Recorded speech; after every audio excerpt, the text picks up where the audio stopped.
I've spent 45 years on this earth, and 30 of those cleaning up after people who never really saw me. My name is Grace Martinez, and I've learned that being invisible has its advantages. People say things around housekeepers they'd never say to their friends.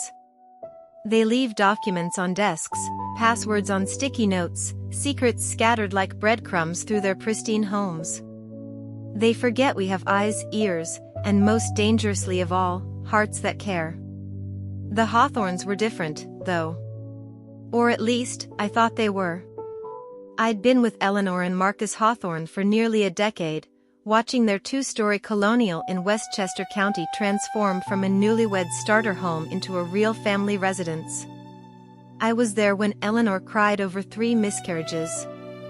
I held her hand, actually held it, which housekeepers aren't supposed to do, when the fertility specialist said adoption might be their only option. And I was there, tears streaming down my wrinkled cheeks, when they brought home baby Oliver from the hospital, his tiny fist wrapped around Eleanor's finger like he'd never let go. Oliver was my boy too, in the way that matters when you've changed someone's diapers and sung them to sleep and kissed their fevered forehead at 3 in the morning.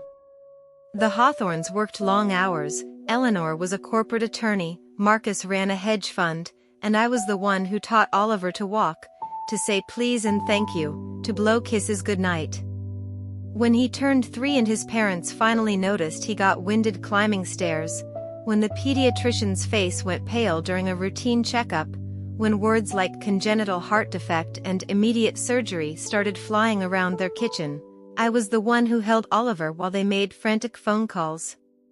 That's how we ended up at Riverside Medical Center, the kind of private hospital where the lobby looks like a 5-star hotel and the doctors drive cars worth more than most people's houses. Dr. Nathan Pierce was the cardiac surgeon everyone recommended, the man with hands so steady they called him the maestro. Magazine profiles hung in his office. Awards lined his shelves. His smile was camera-ready, but his eyes were cold, the kind of cold that made me uncomfortable even as everyone else seemed charmed. The night before Oliver's surgery, I couldn't sleep. I'd taken a small room at a nearby motel, the kind with cigarette burns on the carpet and a neon sign that buzzed all night. But it wasn't the accommodations keeping me awake. It was something I'd seen 2 days earlier, while cleaning Dr. Pierce's office at the hospital. The Hawthorns had hired me to keep Oliver comfortable during his hospital stay, which meant I had access to most of the building. I was wiping down Dr. Pierce's desk, being careful around the expensive fountain pen and the crystal paperweight, when I noticed a manila folder left open. I shouldn't have looked. I know that. But housekeepers develop instincts about things that don't belong, and this folder didn't belong on a clean desk at 6 in the evening. Inside were photographs of children. Beautiful, healthy-looking children with bright eyes and rosy cheeks. Next to each photo were notations I didn't fully understand, blood types, dates, strings of numbers. But what caught my eye were the dollar signs. Lots of them. And the words international placement stamped across several pages. I'd photographed it with my phone, another thing I shouldn't have done, before a noise in the hallway sent me scurrying back to my cleaning cart. Dr. Pierce walked in moments later, all smiles and small talk, asking about Oliver's spirits. He closed the folder casually, as if it contained nothing more interesting than cafeteria menus. But I couldn't shake it. That night, I lay in the dark of my motel room, staring at those photos on my phone, and a terrible thought began to take shape. What if something was wrong? What if Dr. Perfect reputation wasn't what he seemed? I'm not a detective. I'd barely finished high school before my father died and I had to start working. But I am a grandmother, and I'd recently spent $200 I couldn't really afford on AirTags for my grandchildren, 3 little tracking devices to slip into their backpacks after I'd heard too many news stories about kids going missing at malls and parks. I had one left over and used, in my purse. The idea was crazy. Probably paranoid. Eleanor would fire me if she found out I was entertaining conspiracy theories about her son's world-renowned surgeon. But as I held that small, disc-shaped tracker in my hand, I thought about Oliver's face, his laugh, the way he called me Gracie because he couldn't quite pronounce Miss Grace yet. I decided to trust my instincts. The next morning, I arrived at the hospital at dawn. Oliver was already in pre-op, his small body dwarfed by the hospital bed, his favorite blanket tucked around him. That blanket was his security, a handmade quilt his grandmother had sewn, covered in little blue whales. Eleanor had been adamant about bringing it, even though hospital policy usually forbade personal items in surgery. For luck, she'd insisted, and Dr. Pierce had smiled that practiced smile and said, "We'll make an exception. I'll have the surgical nurse sterilize it and bring it to recovery. He'll wake up with his whales." While Eleanor and Marcus were signing consent forms, while nurses bustled in and out checking vitals, I asked to have a moment alone with Oliver. Just to say a prayer, I told them, which was true, though not the whole truth. I took that blanket to the bathroom, carefully undid a corner of the stitching with the small sewing kit I always carried, and slipped the AirTag inside, nestling it deep into the batting. My hands shook as I resewed it, my stitches nowhere near as neat as the original. But it was hidden, and it was working. I checked my phone to confirm the signal. "Please let me be wrong," I whispered to God, to the universe, to anyone listening. "Please let me be a paranoid old woman and nothing more." But God, it seems, wanted me to be right. The surgery was scheduled for 11. By 1 o'clock, we'd heard nothing. By 2, Eleanor was pacing the private waiting room, her expensive heels clicking out her anxiety on the tile floor. Marcus sat stone still, his face gray. I held Eleanor's purse and Marcus's jacket and my own desperate prayers. At 2:47 p.m., Dr. Pierce finally emerged. His surgical scrubs were pristine, too pristine for someone who'd just spent hours in an operating room. There was no blood, no sweat, just that same practiced expression of regret he'd probably learned in medical school. "I'm so very sorry," he said, his voice hitting all the right notes of professional sympathy. Oliver's heart just couldn't handle the stress of the procedure. "We did everything possible, but sometimes even young, strong hearts have hidden weaknesses." He passed peacefully. He didn't suffer. The sound Eleanor made wasn't quite a scream. It was something more primal, something that came from the place where life itself lives. She collapsed, and Marcus caught her, and they folded into each other, becoming a single shape of grief. I stood there, silent, my hand instinctively moving to my phone in my pocket. I didn't make a sound. I didn't cry, though every instinct screamed at me to join their mourning. Because my phone was vibrating. Gently. Persistently. The way it vibrated when my tracking app detected movement. Dr. Pierce was still talking, using words like arrangements and autopsy and closure. He was saying something about the body being in poor condition, about it being traumatic for parents to see their children after such procedures, about the hospital's excellent mortuary services that could handle everything discreetly. Marcus wasn't listening. He was holding Eleanor, who had gone limp in his arms. But I was listening. And I was watching Dr. Pierce's face, looking for cracks in that mask of sympathy. "I'll give you time," Dr. Pierce said softly. "The hospital chaplain will be in shortly. And when you're ready, there are some papers to sign, just formalities, but they do need to be completed today. Hospital policy, I'm afraid." He left, and the room filled with the sound of Eleanor's sobs. I moved to her side, knelt down, took her hand. "I'm so sorry," I whispered, and I was. Sorry for what she was feeling. Sorry for what I was about to do. Because I'd pulled out my phone, pretending to text my own family with the terrible news. And I'd opened the tracking app. The blue dot, Oliver's blanket, wasn't in the morgue on the basement level. It wasn't in any surgical recovery room. It was moving. Away from the surgical wing, down the service corridors, toward the loading dock on the east side of the building. My heart started hammering so hard I thought I might be having my own cardiac event. My hands went cold. My vision narrowed to that little moving on my phone screen. No, I breathed.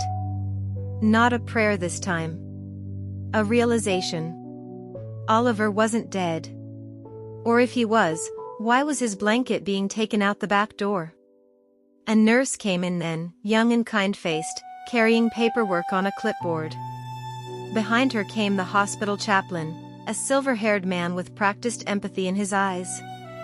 And behind him, a woman in a sharp business suit, someone from the hospital's legal department, I guessed. Mr. and Mrs. Hawthorne, the legal woman said gently, I know this is the worst possible time, but there are some time-sensitive documents. The coroner's office needs certain signatures to proceed, and Dr. Pierce has recommended we handle this quickly to spare you additional distress. Marcus looked up, his face ravaged. What documents?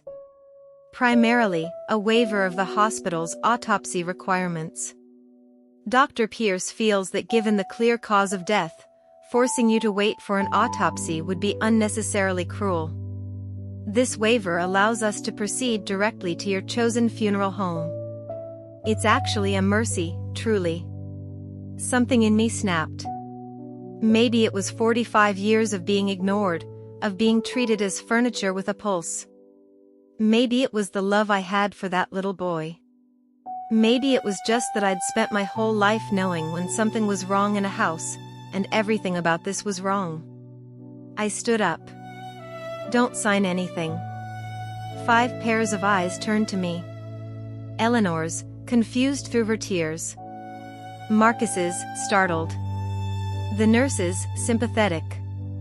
The chaplain's, slightly annoyed. And the legal woman's, coldly assessing.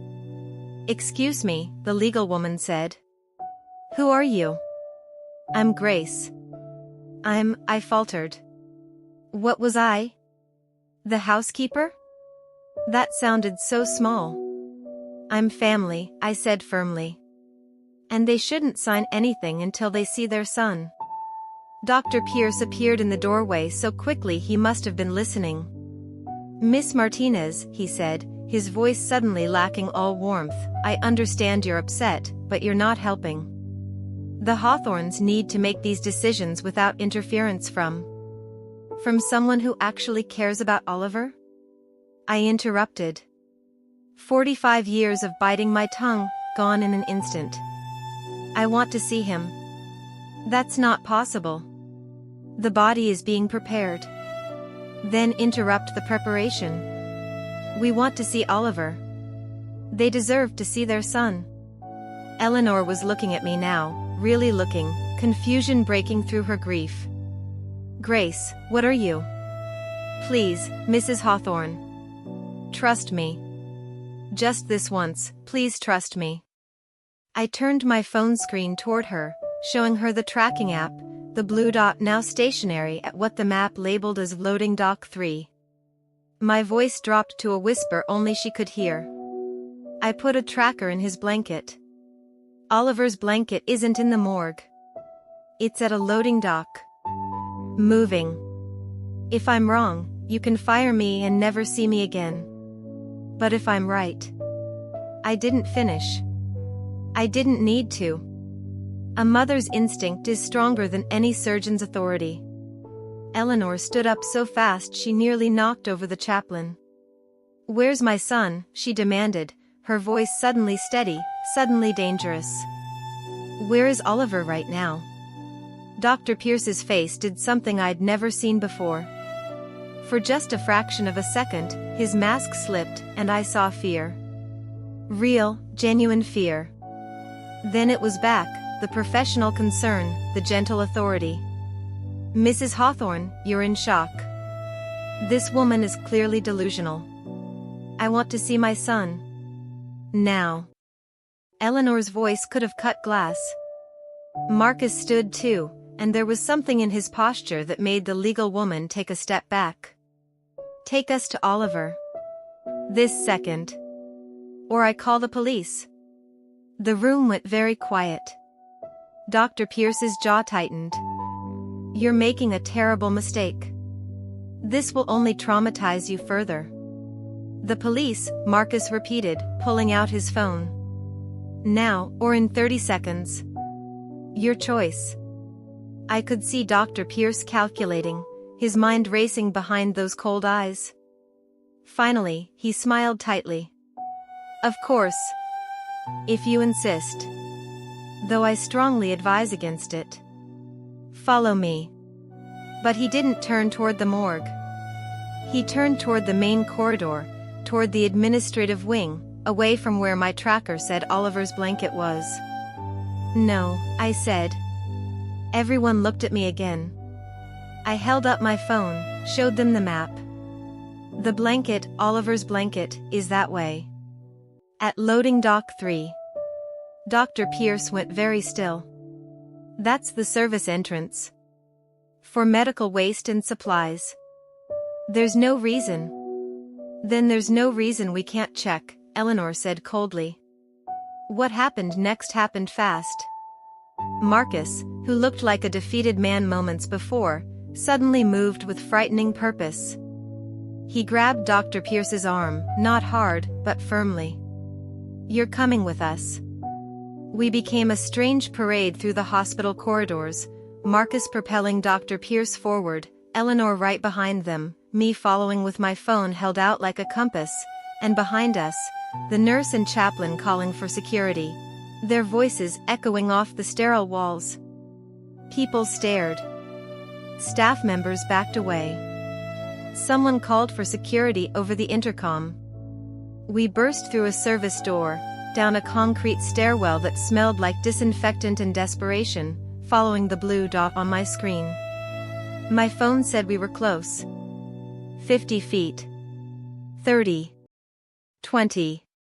Loading dock 3 was exactly what you'd expect, industrial, ugly, nothing like the pleasant facade the hospital showed its paying customers. There was a white van backed up to the loading area, its engine running. A woman in surgical scrubs was closing the van's back doors. "Stop!" Marcus shouted. The woman spun around, eyes wide. She looked at Dr. Pierce, and I saw something pass between them. Understanding. Then panic. She tried to run. Marcus was faster. He'd played college football, and some reflexes never fade. He caught her arm, spun her around. "What's in the van?" Eleanor demanded, her voice shaking now, hope and terror mixing into something unbearable. The woman said nothing. She looked at Dr. Pierce, waiting for him to save her. He said nothing, his face now completely blank. Inside was a medical cooler, the expensive kind used to transport organs. And next to it, a small bundle wrapped in blue fabric. A blanket covered in little blue whales. I pulled back the blanket. Oliver lay there, unconscious but breathing. His chest rose and fell steadily. His skin was warm. There was an IV line in his tiny arm, probably sedatives. But he was alive. He was alive. "Dear God," Eleanor whispered, and then she was past me, pulling Oliver into her arms, blanket and all, clutching him to her chest as if she could absorb him back into her body, make him part of her again, safe and unreachable. Marcus had his phone out, was screaming into it, "Police! I need police at Riverside Medical Center, loading dock 3. They tried to kidnap my son. They told us he was dead and they tried to." Security arrived then, hospital security, confused and asking everyone to calm down. But we weren't calm. Eleanor was sobbing now, kissing Oliver's face over and over. Marcus was shouting about police and lawyers and criminal charges. The woman in scrubs was crying, saying, I'm sorry," over and over. And Dr. Nathan Pierce, the maestro, the miracle worker, stood very still, his perfect mask finally, irreversibly shattered. "Check the van," I told the security guards, my voice surprisingly steady. "All of it. Check everything." They did. In addition to Oliver, they found medical supplies that shouldn't have been there, foreign documentation, cash in sealed bags, and most damning of all, a laptop. When the police arrived 6 minutes later and opened that laptop, they found files. Lots of files. Children's faces. Names. Prices. By the time the sun set that day, the police had cordoned off Dr. Pierce's office and were escorting him out in handcuffs. The woman from the van, a surgical nurse named Jennifer Marks, was talking, making a deal, giving up names. By midnight, 2 more hospital staff had been arrested. By morning, the FBI was involved, talking about human trafficking, about international adoption fraud, about a network that had been operating for at least 5 years. Healthy children from wealthy families, taken during routine surgeries. Declared dead. Their bodies replaced with others from the morgue, children who'd actually died, medical waste from other hospitals. The families given closed caskets, told that seeing the bodies would be too traumatic. And their children, their living children, sedated and shipped overseas to couples who would pay $500,000 or more for a healthy American baby, no questions asked. 16 children. They found records of 16 children over 5 years. Oliver would have been the 17th. But that came later.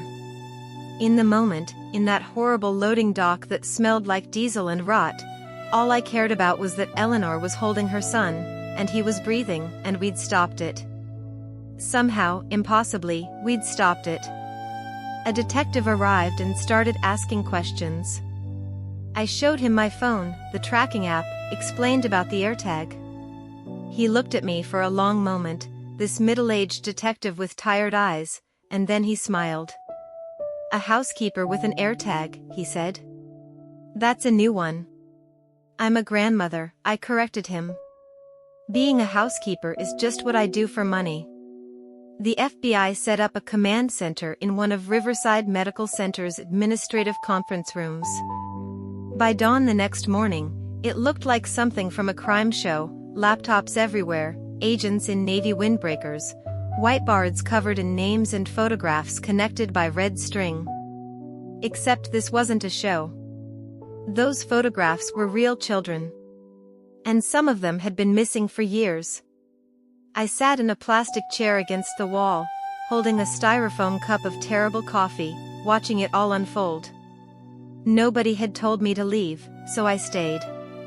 Eleanor and Marcus were in another room with Oliver, who was being examined by a team of pediatricians the FBI had brought in, doctors who weren't part of Dr. Pierce's network, doctors who could be trusted. "Miss Martinez?" I looked up. A woman stood before me, late 30s maybe, with sharp eyes and tired smile lines. She wore one of those FBI windbreakers over a rumpled button-down shirt. Her ID badge said Special Agent Sarah Chen. "I'm Agent Chen. I'd like to ask you some questions, if that's all right." "Of course." I set down my coffee, which had gone cold anyway. She pulled up a chair, sat facing me. Up close, I could see the exhaustion in her face. "Can you walk me through what made you suspicious?" "From the beginning." So I did. I told her about cleaning Dr. Pierce's office, about the folder, about the photographs and the dollar signs. About the instinct that something was wrong, the kind of instinct you develop when you've spent decades paying attention to details other people miss. "And you just happened to have a tracking device?" Agent Chen asked. Not accusatory, just curious. "My grandson, Miguel, he's 8. Last year there was an incident at his school, a man tried to talk to some kids at the playground. Nothing happened, but it scared me. I got those AirTags, put one in each of my grandkids' backpacks. I looked down at my hands, weathered from years of cleaning products and hard work. My daughter thinks I'm paranoid. Maybe I am.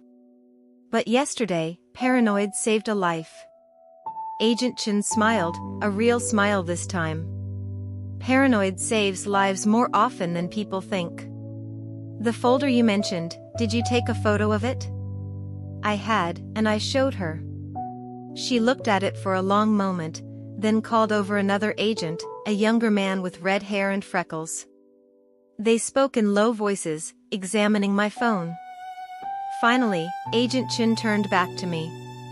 Miss Martinez, these notations here, she pointed at the strings of numbers next to the children's photos, these are account numbers. Swiss bank accounts. And these names, they're not the children's real names. They're the names they were given after they were sold. The room tilted a little. I'd suspected something horrible, but hearing it confirmed made it real in a way that turned my stomach. How many? I whispered. We're still counting. But based on what we've found so far, between Dr. Pierce, Nurse Marks, and at least 3 other staff members, we're looking at 16 confirmed cases over 5 years. Maybe more. Some of the records were encrypted, and we're still breaking through. 16 children. 16 families who'd buried empty caskets, who'd mourned children that were still alive. 16 lives stolen and sold like merchandise. Can you get them back? I asked. The children? Agent Chen's face clouded. We're trying. But these adoptions, illegal as they are, happened years ago in some cases. The children don't remember their real families. They've bonded with the people who bought them. And those people, most of them genuinely believe they went through legitimate channels. They paid lawyers, signed papers, everything looked legal. But it wasn't. No. It wasn't. But untangling it, it's going to be complicated. And painful. For everyone. I thought about Oliver, sleeping peacefully in his mother's arms right now. Thought about how easily he could have become one of those statistics, one of those complicated cases. The difference between us and those other families was a $2 tracking device and an old woman's suspicion. Inside was a medical cooler, the expensive kind used to transport organs. And next to it, a small bundle wrapped in blue fabric. A blanket covered in little blue whales. I pulled back the blanket. Oliver lay there, unconscious but breathing. His chest rose and fell steadily. His skin was warm. There was an 4 line in his tiny arm, probably sedatives. But he was alive. He was alive. Dear God, Eleanor whispered, and then she was past me, pulling Oliver into her arms, blanket and all, clutching him to her chest as if she could absorb him back into her body, make him part of her again, safe and unreachable. Marcus had his phone out, was screaming into it, "Police! I need police at Riverside Medical Center, loading Doc 3. They tried to kidnap my son. They told us he was dead and they tried to." Security arrived then, hospital security, confused and asking everyone to calm down. But we weren't calm. Eleanor was sobbing now, kissing Oliver's face over and over. Marcus was shouting about police and lawyers and criminal charges. The woman in scrubs was crying, saying, I'm sorry," over and over. And Dr. Nathan Pierce, the maestro, the miracle worker, stood very still, his perfect mask finally, irreversibly shattered. "Check the van," I told the security guards, my voice surprisingly steady. "All of it. Check everything." They did. In addition to Oliver, they found medical supplies that shouldn't have been there, foreign documentation, cash in sealed bags, and most damning of all, a laptop. When the police arrived 6 minutes later and opened that laptop, they found files. Lots of files. Children's faces. Names. Prices. By the time the sun set that day, the police had cordoned off Dr. Pierce's office and were escorting him out in handcuffs. The woman from the van, a surgical nurse named Jennifer Marks, was talking, making a deal, giving up names. By midnight, 2 more hospital staff had been arrested. By morning, the FBI was involved, talking about human trafficking, about international adoption fraud, about a network that had been operating for at least 5 years. Healthy children from wealthy families, taken during routine surgeries, declared dead. Their bodies replaced with others from the morgue, children who'd actually died, medical waste from other hospitals. The families given closed caskets, told that seeing the bodies would be too traumatic. And their children, their living children, sedated and shipped overseas to couples who would pay $500,000 or more for a healthy American baby, no questions asked. 16 children. They found records of 16 children over 5 years. Oliver would have been the 17th. But that came later. In the moment, in that horrible loading dock that smelled like diesel and rot, all I cared about was that Eleanor was holding her son, and he was breathing, and we'd stopped it. Somehow, impossibly, we'd stopped it. A detective arrived and started asking questions. I showed him my phone, the tracking app, explained about the AirTag. He looked at me for a long moment, this middle-aged detective with tired eyes, and then he smiled. "A housekeeper with an AirTag," he said. "That's a new one." "I'm a grandmother," I corrected him. "Being a housekeeper is just what I do for money." The FBI set up a command center in one of Riverside Medical Center's administrative conference rooms. By dawn the next morning, it looked like something from a crime show, laptops everywhere, agents in navy windbreakers, whiteboards covered in names and photographs connected by red string. Except this wasn't a show. Those photographs were real children. And some of them had been missing for years. I sat in a plastic chair against the wall, holding a styrofoam cup of terrible coffee, watching it all unfold. Nobody had told me to leave, so I stayed. Eleanor and Marcus were in another room with Oliver, who was being examined by a team of pediatricians the FBI had brought in, doctors who weren't part of Dr. Pierce's network, doctors who could be trusted. "Miss Martinez?" I looked up. A woman stood before me, late 30s maybe, with sharp eyes and tired smile lines. She wore one of those FBI windbreakers over a rumpled button-down shirt. Her ID badge said Special Agent Sarah Chen. "I'm Agent Chen. I'd like to ask you some questions, if that's all right." "Of course." I set down my coffee, which had gone cold anyway. She pulled up a chair, sat facing me. Up close, I could see the exhaustion in her face. "Can you walk me through what made you suspicious?" "From the beginning." So I did. I told her about cleaning Dr. Pierce's office, about the folder, about the photographs and the dollar signs. About the instinct that something was wrong, the kind of instinct you develop when you've spent decades paying attention to details other people miss. "And you just happened to have a tracking device?" Agent Chen asked. Not accusatory, just curious. "My grandson, Miguel, he's 8.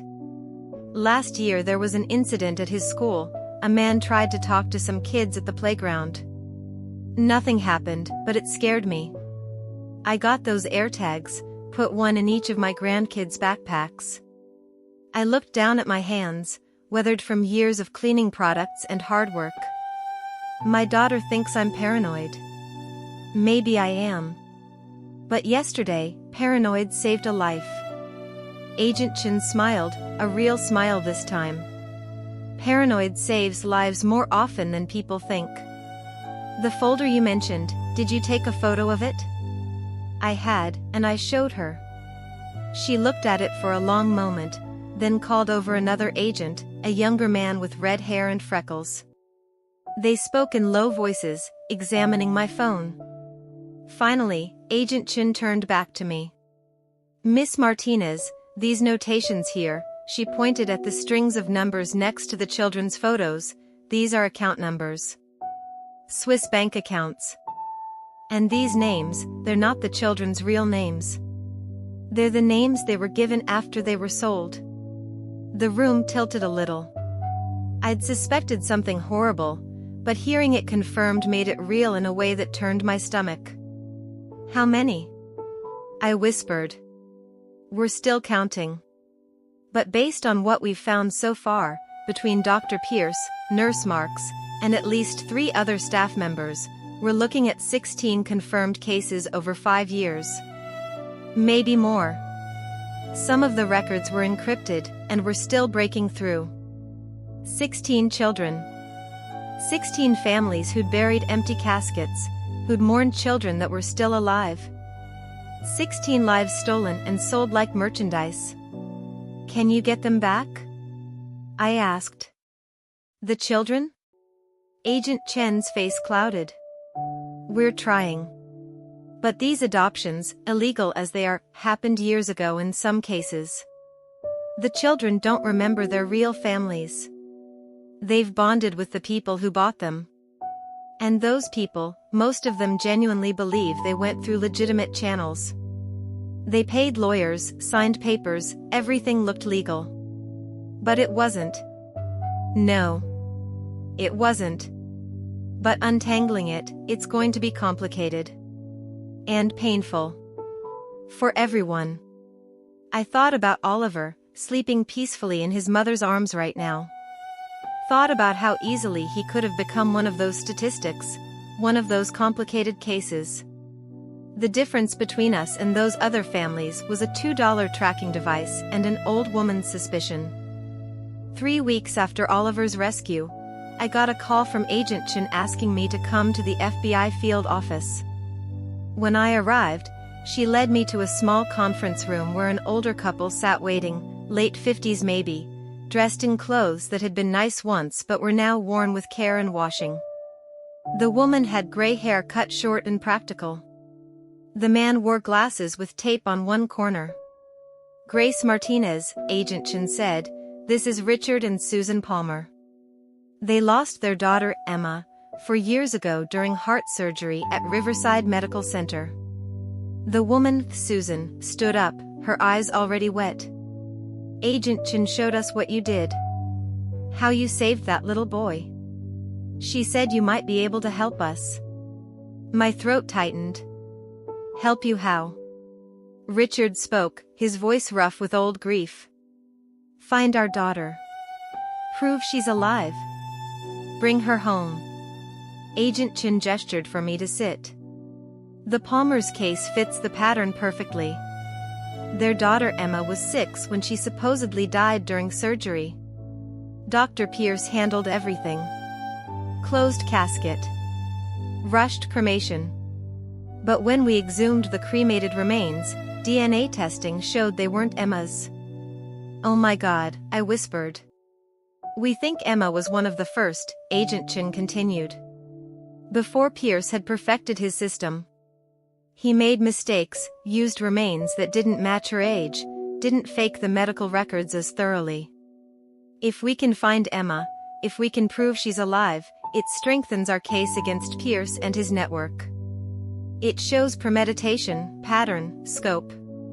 I looked at Susan and Richard Palmer, at the hope and desperation in their faces. What do you need from me? We found encrypted files on Pierce's laptop, Agent Chen said. Photos of children post-placement. We think one of them might be Emma, but we need someone who understands how Pierce operated, how he thought. Someone who noticed details everyone else missed. She opened a laptop, turned it toward me. The screen showed a grid of photographs, children in wealthy homes, clean and well-fed and smiling. But there was something in their eyes, a distance, a confusion. These were children who'd been ripped from one life and placed in another. Take your time, Agent Chen said softly. Look at each photo. Tell us if anything jumps out. I looked. One by one, I studied each face, each background detail. A toy in the corner. A piece of art on the wall. The way light fell through windows. The kind of details I'd noticed in hundreds of homes over decades of cleaning. Then I saw her. Third row, second from the left. A girl of maybe 10 or 11, blonde hair in a neat braid, standing in a European-style kitchen with copper pots hanging from a rack. She was smiling, but the smile didn't reach her eyes. Her, I said, pointing. That's not a real smile. That's a smile for a photograph, because someone told her to smile. And look at her hands, she's holding them behind her back. My granddaughter does that when she's nervous, when she doesn't want to be where she is. Susan gasped, leaned forward. The eyes. Richard, look at her eyes. Richard pulled off his glasses, wiped them, put them back on. Stared at the screen. That's my daughter, he breathed. That's Emma. She has Susan's eyes, that exact shade of blue. Agent Chin enlarged the photo, studied it. There's no name attached to this file. Just a location code. But we can work with this. If you're certain. I'm certain, Richard said firmly. That's our daughter. Then we'll start the process. It's going to take time. We need to coordinate with authorities in France, where we think this photo was taken. We need to verify identity through DNA, which means finding her first. And we need to be prepared for the possibility that she doesn't remember you, or that she's been told you didn't want her. Susan was crying openly now. I don't care. As long as she's alive and safe, I don't care what she remembers. We'll help her remember.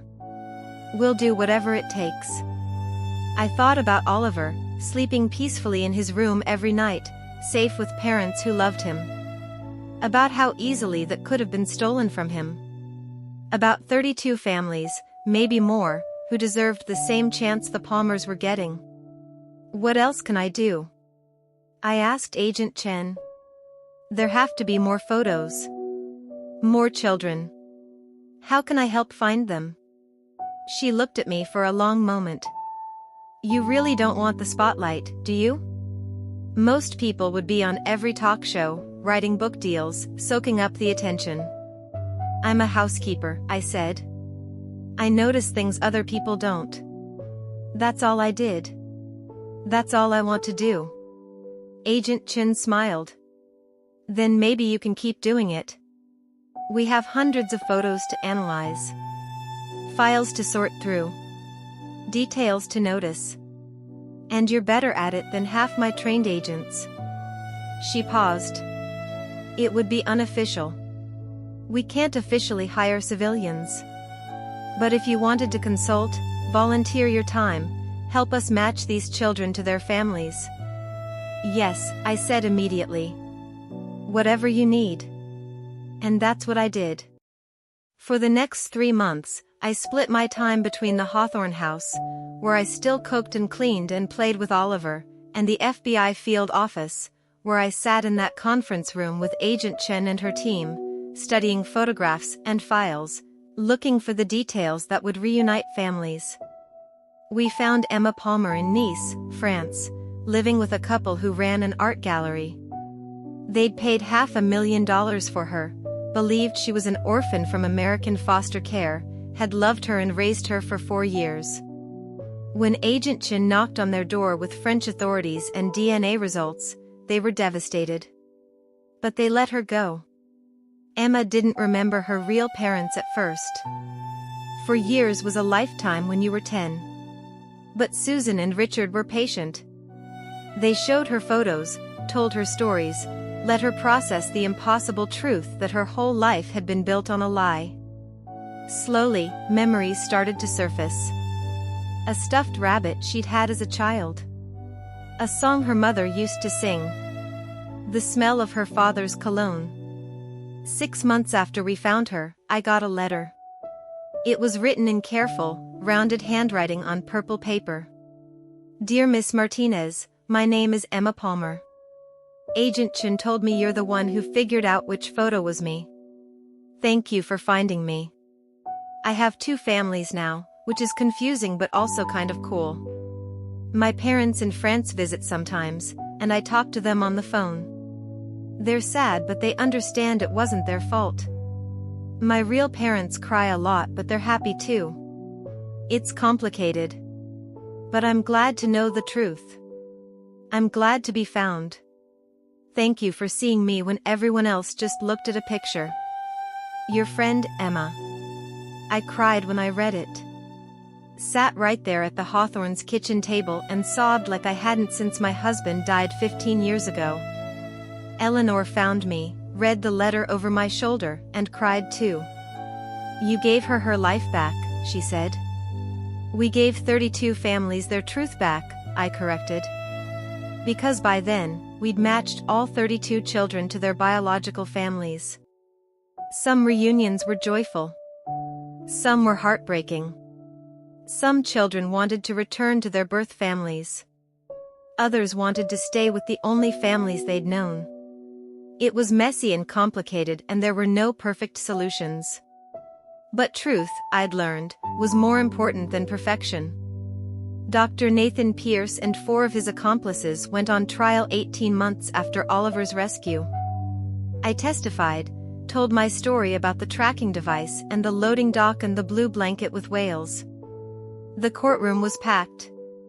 The media was relentless. But I kept my focus on the families sitting in the gallery, the ones who'd gotten their children back, and the ones still waiting for news. Pierce was convicted on 32 counts of kidnapping, fraud, and human trafficking. He got life without parole. When they read the sentence, he didn't react at all, just stared straight ahead with those cold eyes, as empty as ever. Good, Eleanor whispered beside me. He can't hurt anyone else. But I knew better. The damage he'd done would ripple out for generations. Those children would struggle with identity, with trust, with the knowledge that they'd been bought and sold. Their families, both biological and adoptive, would navigate impossible emotional terrain. Nothing would ever be simple again.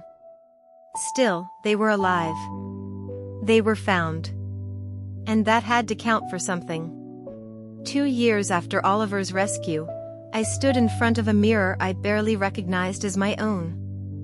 The woman looking back wasn't the housekeeper who'd scrubbed other people's floors for 30 years. She wore a simple but elegant navy dress. Eleanor had insisted on buying it for me, and her gray hair was cut in a style that actually had a name. Behind me, reflected in the mirror, I could see the banner that read National Center for Missing and Exploited Children Annual Gala. You look beautiful, Gracie, Oliver said from the doorway. He was 7 now, tall for his age, with his father's serious eyes and his mother's quick smile. He'd started calling me Gracie again about 6 months after the rescue, after the nightmares faded and he could sleep through the night without checking that his mother was still there. Thank you, sweetheart. Shouldn't you be in bed? Dad said I could stay up to see you before you left. You're getting an award, right? They want to give me something for helping find those children. But really, a lot of people helped. I just noticed some things. Oliver came into the room, stood beside me. In the mirror, we looked like what we were, a grandmother and her grandson, bound by something deeper than blood. Mom says you saved my life. I knelt down, took his hands. Your mom and dad saved you by loving you enough to question things. Agent Chen and her team saved you by doing their jobs. I just had a feeling something was wrong. But you trusted your feeling. Mrs. Hartwick at school says lots of people have feelings that something's wrong, but they don't do anything because they're scared or they think it's not their place. He squeezed my hands. You weren't scared. Oh, I was terrified, I admitted. But being scared doesn't mean you don't act. It means you act even though you're afraid. He thought about that, his young face serious.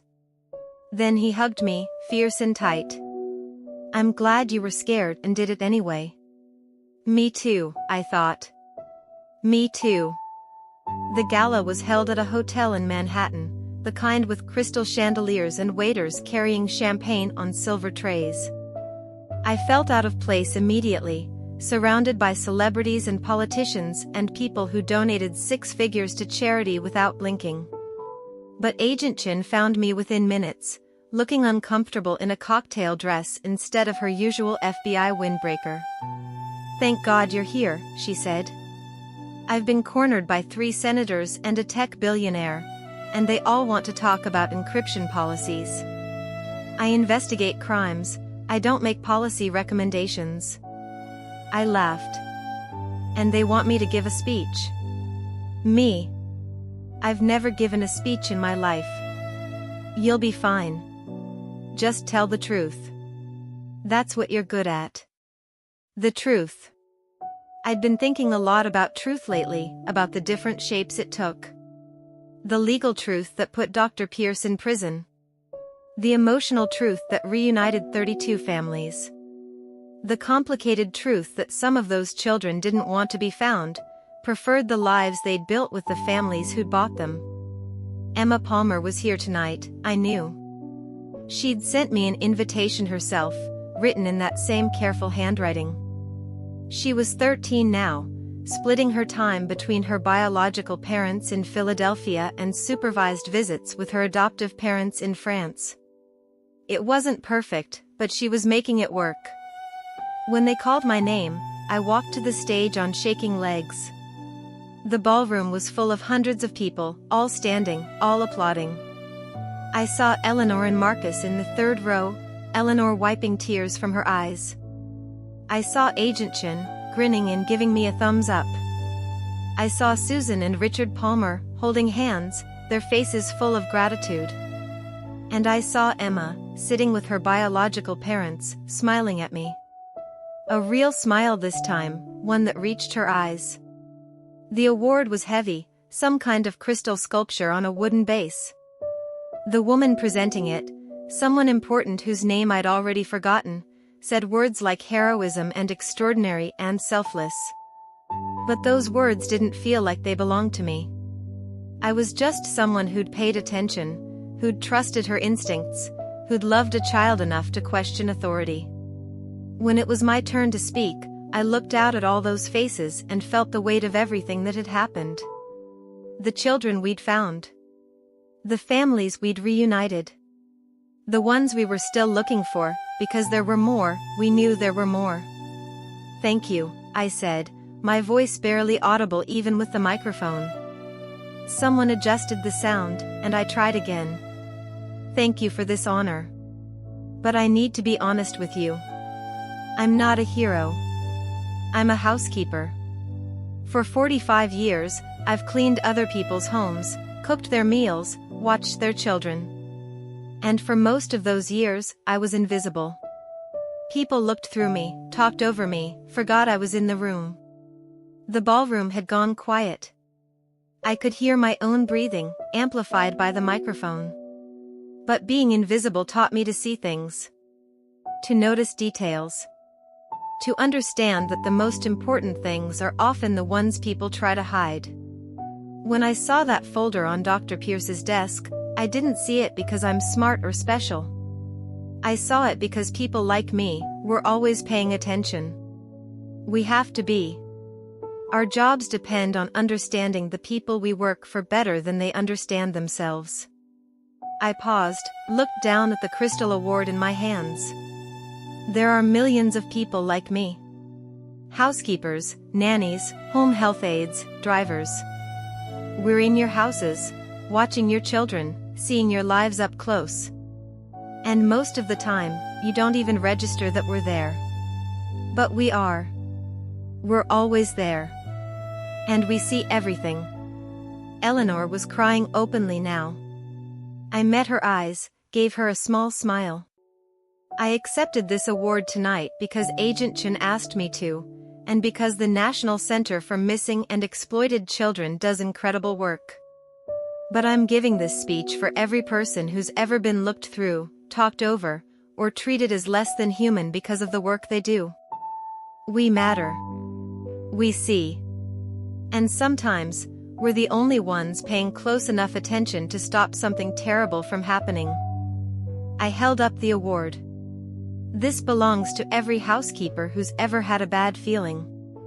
Every nanny who's questioned something that didn't feel right. Every home aide who's noticed bruises or fear in someone's eyes. Every worker who's been told to mind their own business but spoke up anyway. Thank you for this honor, but thank you more for finally seeing us. The applause started slowly, then built into something that felt like thunder. People stood. I saw Agent Chen wiping her eyes. I saw Emma Palmer on her feet, clapping hard, her face fierce with emotion. But the person I was really looking for was in the back of the room.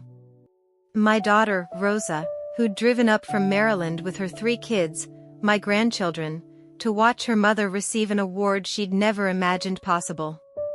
Rosa, who'd spent years telling me I was too paranoid, too suspicious, too involved in other people's lives. She was crying too. And she was smiling. And she was proud. That, I realized, was worth more than any crystal trophy. After the gala, after the speeches and the networking and the obligatory photographs, a small group of us ended up in a hotel restaurant that stayed open late. Eleanor and Marcus, Agent Chen, the Palmers, Emma, and me. We pushed 2 tables together, ordered too much food, and for a few hours, we weren't a rescue case and an FBI agent and grateful parents. We were just people who'd survived something terrible together. I got accepted to Juilliard, Emma announced, picking at her pasta. For music. Piano specifically. Emma, that's wonderful. Susan reached across the table to squeeze her daughter's hand. It's in New York, so I'll be close to both families. Well, closer to you guys than to Pierre and Margot. She still called her adoptive parents by their first names, unable to use mom and dad for 2 sets of parents. They're coming to visit next month. Margot wants to help me apartment hunt. How are you feeling about all of it? I asked gently. Emma considered the question, twirling pasta on her fork. Weird. Good weird, mostly. I have 2 sets of parents who love me. I speak fluent French. I got a world-class music education. But none of it should have happened. I was stolen. Everything good that came from it is built on something terrible. She looked up, her blue eyes, Susan's eyes, is clear and direct. Some days I'm grateful. Some days I'm furious. Most days I'm both. That's allowed, Agent Chen said. There's no rulebook for this. You get to feel however you feel. The therapist says the same thing. Emma smiled slightly. 3 therapists, actually. 1 here, 1 in France, and 1 who specializes in trauma via video call. I'm very well adjusted for someone with an incredibly abnormal situation. We all laughed, the tension breaking. Have you heard from any of the other families? Richard asked Agent Chen. The other children you found? Some. It's a mixed bag, honestly. A few reunions have gone well. Others. She trailed off, shook her head. One of the kids, Brian Chen, no relation, he was 8 when he was taken, 14 when we found him. He's been back with his biological parents for a year and a half, and he's still struggling. Doesn't remember them, doesn't want to remember them. Keeps running away, trying to get back to the family in Singapore who raised him. That's heartbreaking, Eleanor said. For everyone involved. The Singapore family loved him genuinely, treated him well. They thought they were saving an orphan from the American foster system. Finding out they'd bought a stolen child destroyed them. They wanted to do the right thing, but the right thing meant giving up the son they'd raised for 6 years. And Brian hates everyone for it, us for finding him, his biological parents for wanting him back, his adoptive parents for letting him go. What happens to him? I asked. Court-mandated therapy. His biological parents are trying, but they're basically raising a stranger who resents them. It's going to take years, if it ever works at all. And honestly, some of these cases might never work. Some of these kids might never fully recover from being torn away from one family and forced into another.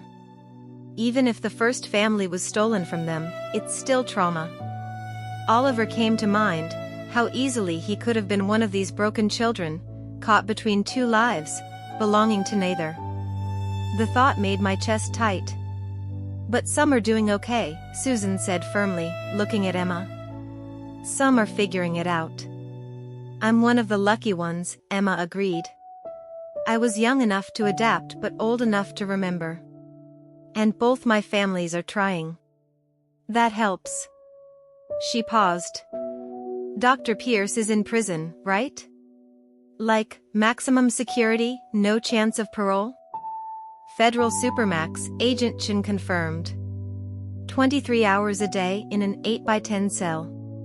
He'll never see the outside world again. Good. Emma's voice was hard. I know that's not very evolved of me, but I don't care. What he did to us, to our families, he deserves to suffer. No one argued with her.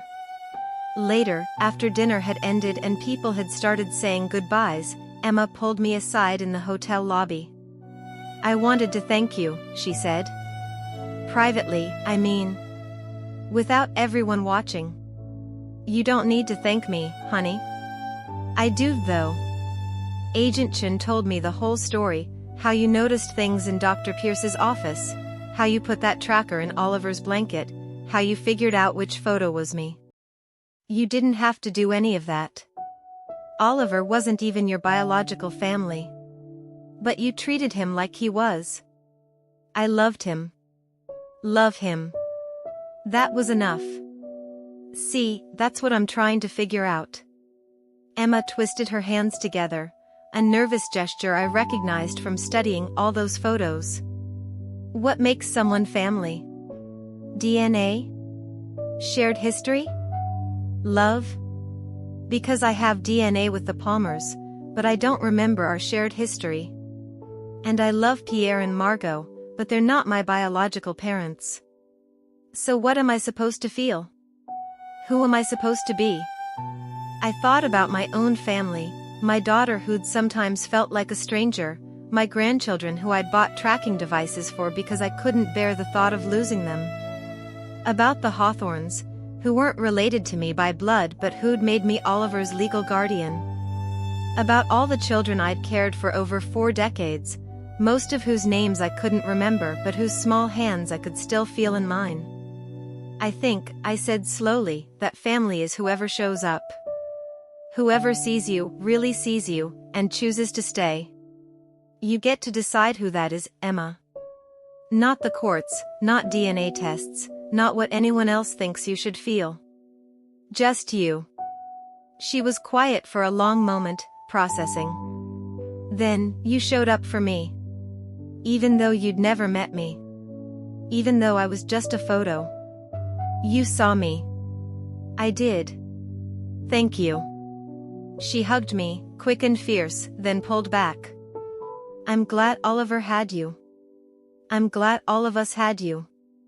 I watched her walk back to her parents, both sets, because Pierre and Margot had come after all, had flown from France to watch Emma's biological parents receive an award for surviving something their actions had inadvertently contributed to. It was messy and complicated and there were no clean answers. But Emma was alive. She was found. She was choosing her own family, building her own definition of home. That was something. 3 years later, I retired from housekeeping. Not because I had to, at 62, I was still healthy and strong, but because the Hawthorns didn't need a housekeeper anymore. They needed family. And I was already that. I moved into the small house they'd built on their property, a 2-bedroom cottage with a garden and a view of the woods where Oliver liked to play. My official title was Family Coordinator, which was Eleanor's way of putting me on salary while respecting that I wasn't just staff anymore. I helped with Oliver, coordinated schedules, managed household logistics, and occasionally still cleaned because some habits die hard. But I also consulted with the FBI. 3 days a week, I took the train into the city and sat in that conference room with Agent Chen's team, looking at photos, noticing details, helping to find children who'd been taken by trafficking networks around the country. Dr. Pierce's operation had been one of many, it turned out. And people like me, people who paid attention, who noticed the small things, were valuable in ways I'd never imagined. "You should train people," Agent Chen said one afternoon. We were looking at photos from a suspected trafficking ring in California, trying to match children to missing persons reports. "Teach other people how to see what you see." "I'm not a teacher." "You're exactly a teacher. You've been teaching me for 3 years. She pointed at the photo we were studying. "Look at this girl. What do you see?" I looked. A teenage girl, maybe 15, standing in what looked like a luxury apartment. Expensive clothes, perfect hair, but something about her posture was wrong. She's uncomfortable. See how her shoulders are hunched? She's trying to take up less space. And her smile, it's too wide. Too practiced. She's performing. That's what I see now too. But 3 years ago, I would have looked at this photo and seen a well-dressed teenager in a nice home. I wouldn't have noticed the performance, the discomfort. You taught me to look deeper. Agent Chen closed the laptop. There are agents all over the country who could benefit from that skill. From learning to see what people try to hide. So I started teaching. Once a month, I went to Quantico and spoke to new FBI recruits about observation, about paying attention to details, about trusting your instincts even when they contradict what authority figures tell you. I taught them that the most important witnesses are often the ones no one thinks to interview, the housekeepers, the delivery drivers, the home health aides who see everything because no one remembers they're there. Some of the recruits got it. Some didn't.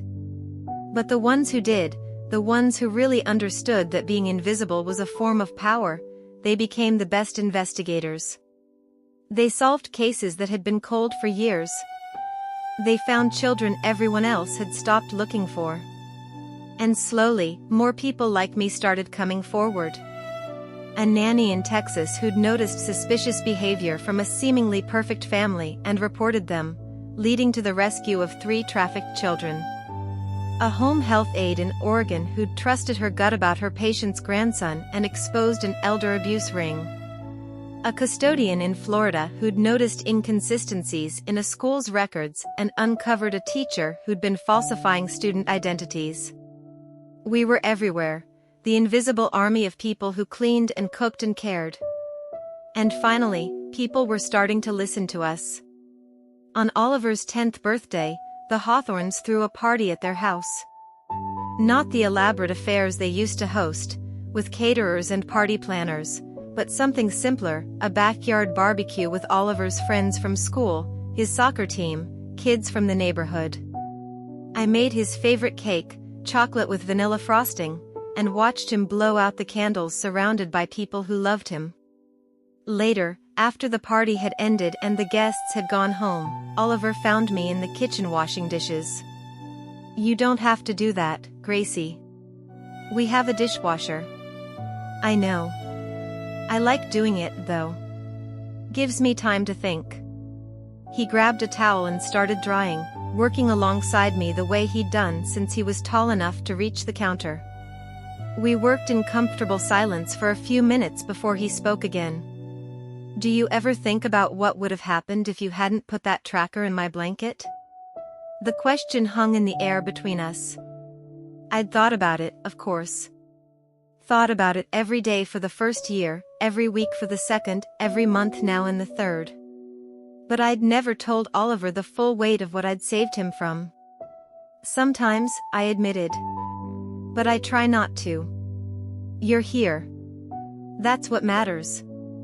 Mom told me the whole story last year. About Dr. Pierce, about the other kids, about everything. He set down a dried plate, looked at me with those serious eyes. She said I would have been sold to some rich couple in another country. That you saved me from that. Your mom and dad saved you. I just paid attention. You did more than that. He was almost as tall as me now, this boy I'd held as a baby. You saw me. Really saw me. And you decided I was worth saving, even though I was just someone else's kid that you took care of for money. My throat tightened. You were never just someone else's kid. You are my boy. Maybe not by blood, but by choice. And that's stronger than blood, Oliver. Choosing to love someone, to protect them, to show up for them, that's the strongest thing there is. He hugged me then, soapy water and all, holding on tight. I'm glad you chose me, Gracie. I'm glad I chose you too. 5 years after Oliver's rescue, Agent Chin called me with news. They'd found the last of Dr. Pierce's children. A boy named Michael, who'd been 4 when he was taken, now 9. He'd been in Australia, living with a couple who genuinely believed they were his biological parents. Dr. Pierce had sold them forged birth certificates, told them the American mother had been a drug addict who died in childbirth, created an entire false history.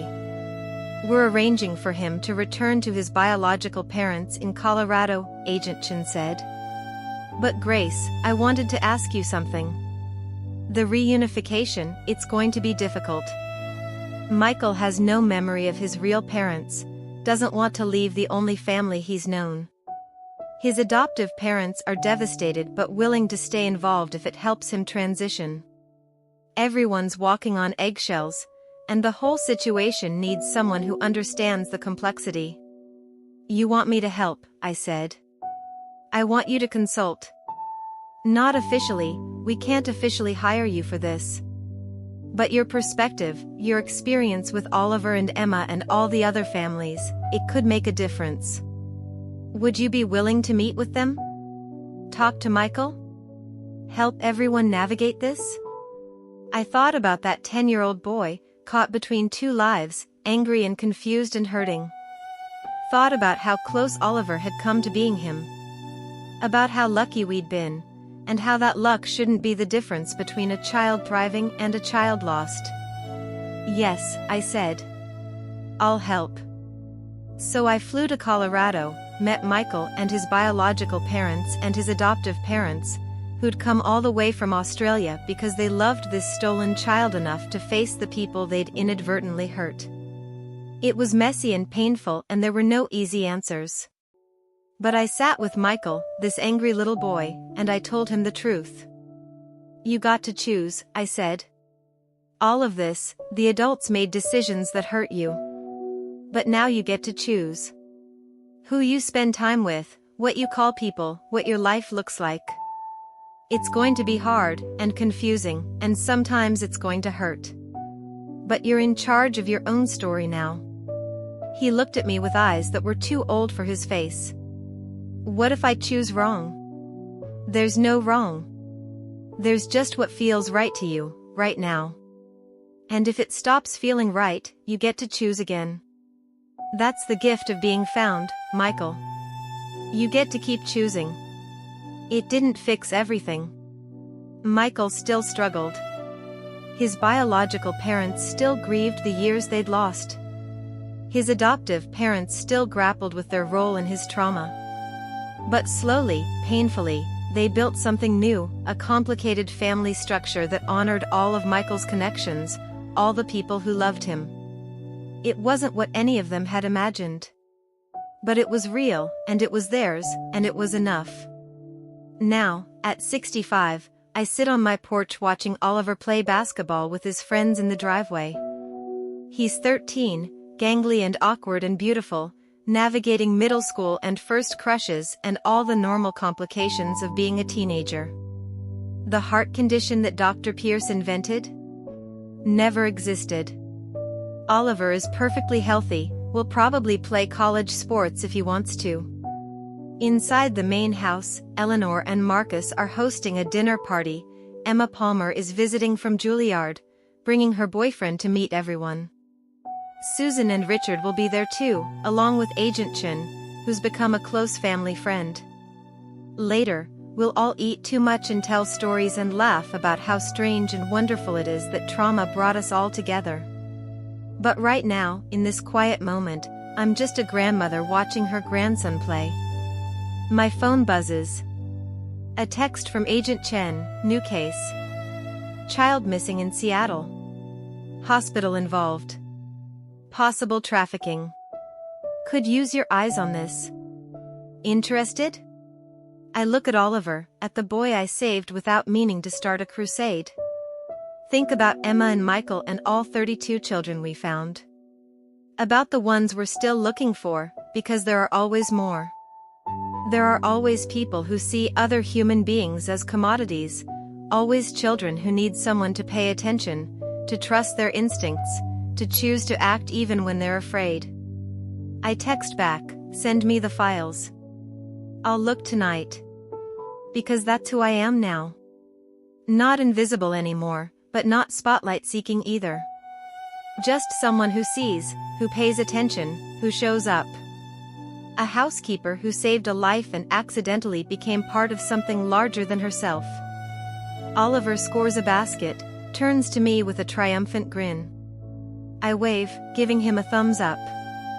He waves back, then returns to his game. And I open my laptop, ready to look at another set of photos, to notice another set of details, to be the person who sees what everyone else misses. Because that's what I do. That's who I've always been. I'm Grace Martinez. I'm a housekeeper, a grandmother, a guardian, a witness. And I'm still paying attention.